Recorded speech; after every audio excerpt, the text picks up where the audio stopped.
لو صحيت بكرة ومش فاضل في حياتك غير 3 حاجات، هتختار ايه؟ اكتبهم لي وانا عندي ليك 3 اسئلة هقولهم لك. هل ممكن تكون بتشكر ربنا على حياة تأذيك؟ طيب ممكن تكون ممتن وعقلك مديك احساس انك كده زي الفل وانت في الحقيقة بتحطم حياتك كل يوم ومش واخد بالك؟ طيب ممكن تكون اقنعت نفسك انك راضي بس الحقيقة انت متكيف مع اللي مش عاجبك؟ كله بيكون شكله شكر وامتنان، بس في الحقيقة هما نوعين، واحد فيهم بينقذك والتاني بيحبسك وانت مبتسم. هنا بقى بيجي دور الامتنان الصح، مش اي شكر وخلاص، لا، الامتنان الواعي. هو مش بس بيحررك من الافكار اللي بتحبسك، ده كمان بيخلق لك مساحة جديدة في عقلك علشان تشوف بيها الوفرة والفرص اللي حواليك. يعني ببساطة الامتنان الواعي بيحول حياتك من مجرد محاولة تأقلم لحياة مليانة وفرة وفرص ونعم، وده اللي كل الأديان والحكماء اتكلموا عنه. الامتنان هنا مش مجرد شعور، ده سلوك واعي بيغير طريقة عقلك في استقبال الفرص. لما بتركز على النعمة من غير تخدير لعقلك، عقلك هنا بيبتدي يشوف الفرص اللي ما كانش بيقدر يشوفها قبل كده. بس زي ما قلت لك، في نوع من الشكر بيحبسك تحت قناع الفضيلة، وده اللي انا جاي اكشفه لك النهارده. بس في تحذير، الكلام اللي هتسمعه مش دايما مريح، وبعض الناس ممكن ترفضه او تهاجمني، بس لو انت عايز تفهم بجد، نصيحة لوجه الله، ركز في كل ثانية في الحلقة دي، علشان انا جاي اكشف لك واحدة من اخطر الاوهام النفسية اللي اسمها الشكر اللي بيقفل عقلك. وعلى اخر الحلقة هتعرف ازاي فعلا تنفذ الامتنان والشكر بشكل صحيح، وهتكون عرفت امتى الامتنان يقدر ينقذك فعلا وامتى يبقى سجن ناعم من غير ما تحس. خليني الاول ابتدي معاك بقصه حقيقيه هتفرق لك بين الامتنان اللي بينقذ والامتنان اللي بيخدر. سنه 2010 في تشيلي 33 عامل نزلوا منجم على بعد 600 متر تحت سطح الارض يشتغلوا. فجاه المنجم ده انهار كامل، دنيا ضلمه كحل، حراره خانقه، اكل معاهم بيكفي يومين بس، واكسجين بيخلص. المنطق بيقول ايه؟ تحصل فوضى وانهيار ونهايه. بس اول قرار اخدوه ما كانش خلاص احنا متنا نقبل الواقع، اول قرار كان ازاي نقدر نحافظ على عقلنا صاحي.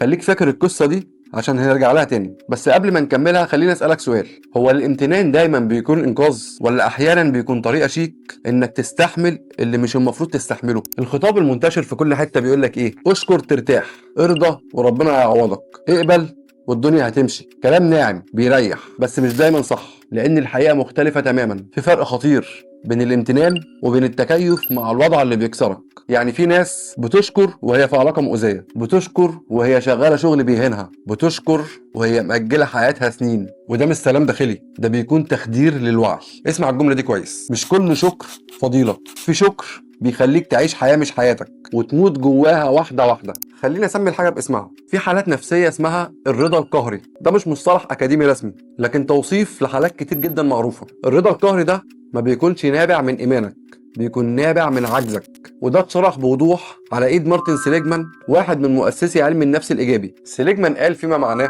لما الانسان بيحس ان مفيش سيطرة، عقله بيبدأ يبرر الاستسلام وبيسميه حكمة. الفكرة ببساطة ان الانسان لما بيمر بتجارب متكررة بيحس فيها ان مفيش اي سيطرة حقيقية على التجارب دي وعلى اللي بيحصل له، عقله مع الوقت بيبطل محاولة حتى لو فرصة للتغيير ظهرت قدامه بعد كده، وده بيوصله لخمول وقبول سلبي. يعني عقلك ساعات بيلبس الاستسلام لبس منطقي وبيقدمه لك في شكل رضا او حكمة، بس في الحقيقة ده مجرد تكيف نفسي مع العجز، مش اختيار واعي. الامتنان بيقول انا شايف النعمة، انما الرضا القهري بيقول انا مش قادر اغير فخليني اقتنع. الامتنان اختيار، الرضا القهري استسلام متنكر في شكل حكمة، وده خطورته انه بيدي الألم كفر اخلاقي. طيب ليه الامتنان بيهدي اصلا؟ يعني ايه هي الوظيفة العصبية بتاعت الامتنان؟ خليني اقول لك حاجة علمية بسيطة بس مهمة جدا. الامتنان فعلا بيهدي، وده مش كلام طاقة ولا كلام تنمية بشرية. في نظرية في علم الاعصاب اسمها بريفاجل ثيوري، النظرية دي بتشرح ان الجهاز العصبي ممكن يهدي الجسم ويطلعك من وضع الطوارئ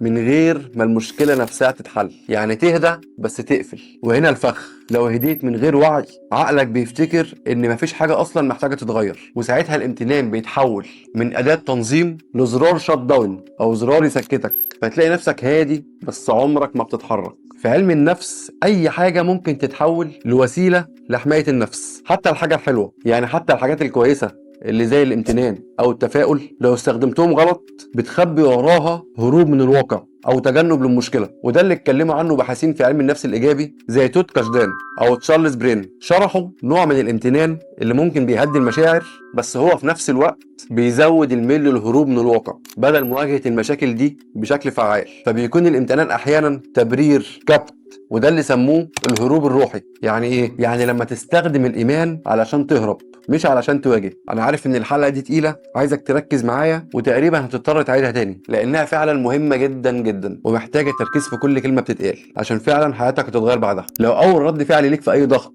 هو الحمد لله من غير ما تسال انا محتاج اغير ايه او انا سايب نفسي ليه كده، يبقى احنا هنا دخلنا منطقه الخطر. لان الامتنان، ركز معايا بقى، الامتنان اللي ما بيحركش اي سؤال غالبا بيكون وسيله هروب مش وعي حقيقي. وخليني اقارن لك بين الامتنان الواعي والامتنان المخدر. الامتنان المخدر زي ايه؟ الحمد لله، غيري مش لاقي، الحمد لله، او ساتر وخلاص، سيبها على الله. ده امتنان بيكمم احساسك بالحدود وبيخليك تتأقلم وبيبرر لك اللي مش صح. انما الامتنان الواعي انك تقول انا شايف النعمه بس برضه شايف المشكله، وشكري مش معناه ان هكمل كده. وده بالظبط اللي بيشرحه نوع حديث من العلاج النفسي اسمه Acceptance and Commitment Therapy او ACT اللي اسسه ستيفن هايز. العلاج ده بيقول القبول مش معناه استسلام، القبول معناه انك تشوف الحقيقه زي ما هي وبعدين تقرر تختار الطريق الصح للتعامل معاها. بيهدي قلبك بس بيخلي عقلك صاحي. نرجع بقى لل 33 عامل بتوع اول حلقه. ال 33 عامل دول ما انكروش الواقع ولا قالوا الحمد لله وخلاص، ده ادونا درس في الامتنان الصح. اللي عملوه ان هم نظموا الاكل، قسموا الادوار، وحافظوا على الروتين، وكل يوم كانوا بيشكروا وبيمتنوا انهم لسه عايشين. الفرق بينهم وبين ناس كتير دلوقتي انهم شكروا من غير ما يناموا. الامتنان هنا ما لغاش الواقع بتاعهم، ما خدرهمش، خلاهم ثابتين عقليا في أسوأ ظرف ممكن إنسان يتعرض له. وبعد 17 يوم تحت الأرض ب 600 متر وصلت لهم أنبوبة صغيرة من فرقة إنقاذ، كتبوا لهم ورقة وبعتوها لهم مكتوب فيها نحن بخير في الملجأ. ال 33 عامل كلهم بخير. وده زي ما قلت لكم مش لأنهم أنكروا الأزمة، لكن لأنهم واجهوها بعقل هادي مش مستسلم. المشكلة مش في إننا ما بنشكرش كفاية، المشكلة إننا بنشكر غلط. بنقفل أي سؤال بعد كلمة الحمد لله كأن الشكر ده بقى زرار بيقفل العقل. بس الامتنان نفسيا مش شعور بس ولا تهليل وخلاص. الامتنان هو انك تلاحظ من غير ما تبرر. ودلوقتي اتمنى نكون فهمنا الجزء اللي فات كويس جدا علشان هنخش في اهم جزء في الحلقة، وهو ازاي تقدر تعمل الامتنان بشكل صحيح. ورقة وقلم كده واكتب ورايا. الهدف من التمرين انك تشكر ربنا وتحس بالنعمة من غير ما تخدر عقلك ولا تبرر الألم. ركز معايا بقى، اي موقف يحصل في حياتك بدل ما تقول الحمد لله وتسكت، اول حاجة لاحظ النعمة. ركز على شيء ايجابي في حياتك دلوقتي، حاجه صغيره او كبيره، ملاحظه بسيطه من غير تهليل او مبالغه ومن غير ما تقارنها مع حد تاني. زي مثلا تقول انا عندي شغل الحمد لله، صحتي كويسه نسبيا الحمد لله، لسه واقف على رجلي الحمد لله. مجرد انك بتسجل المعلومه في ذهنك مش تهليل او فرحه مبالغ فيها. تاني خطوه تلاحظ الالم من غير ما تبرر او تهاجم. يعني فكر في حاجه مضايقاك، حاجه بتاذيك او بتعرضك للضغط، لاحظها ببساطه من غير ما تقول لنفسك انا كده مش هقدر استحمل. زي مثلا الشغل ده مدمرني، العلاقه دي بتاخد مني اكتر ما بتدي، انا متاخر قوي في حاجات معينه. مجرد ملاحظه بسيطه مش شكوى ومش لوم. تالت خطوه منع جمل الالغاء. لازم تمنع الجمل اللي زي دي من حياتك تماما. غيري حالته اسوأ،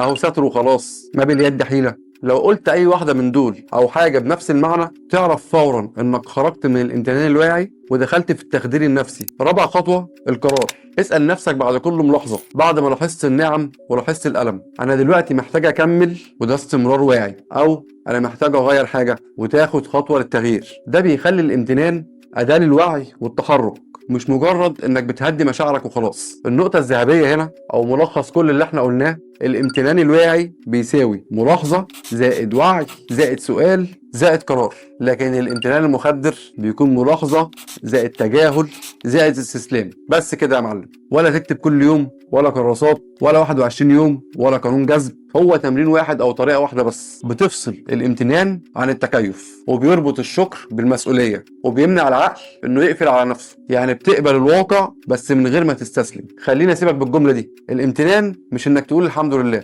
الامتنان انك تشوف الحقيقة من غير ما تهرب. لو الامتنان خلاك ساكت وقابل باللي انت فيه، متكيف مع اللي بيكسرك، يبقى ده مش امتنان، ده خوف لابس لبس وعي. قول لي في كومنت اكتر موقف في حياتك بتقول فيه الحمد لله ومش عارف تكمل فيه ولا تغيره. انا تيتو، ودي كانت رحلة وعي.